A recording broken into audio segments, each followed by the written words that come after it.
ప్రియమైన భక్తులారా, అరణ్యంలో నివసిస్తున్న శ్రీరాముడు, సీత మరియు లక్ష్మణుడు పంచవటిలో ప్రశాంతంగా జీవిస్తున్నారు. ఒకరోజు రాక్షసి శూర్పణఖ అక్కడికి వచ్చింది. రాముని రూపాన్ని చూసి ఆకర్షితురాలై అతనిని వివాహం చేసుకోవాలని కోరింది. రాముడు వినయంగా తిరస్కరించగా ఆమె లక్ష్మణుడి వద్దకు వెళ్ళింది. అతను కూడా ఆమెను తిరస్కరించాడు. కోపంతో శూర్పణఖ సీతపై దాడి చేయాలని యత్నించింది. అప్పుడు లక్ష్మణుడు ఆమెను శిక్షించాడు. తన అవమానంతో, బాధతో శూర్పణఖ తన అన్న అయిన రావణుడు దగ్గరకు వెళ్లి జరిగినదంతా చెప్పింది.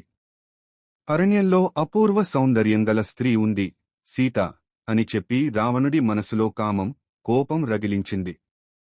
ఈ మాటలు విన్న రావణుడు ఆగ్రహంతో మండిపోయాడు. అదే సీత అపహరణకు నాంది అయింది.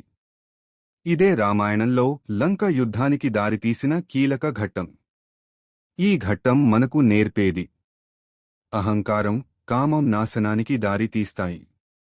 అవమానం ప్రతీకారాన్ని రగిలిస్తుంది. చెడు నిర్ణయాలు పెద్ద పరిణామాలకు కారణమవుతాయి.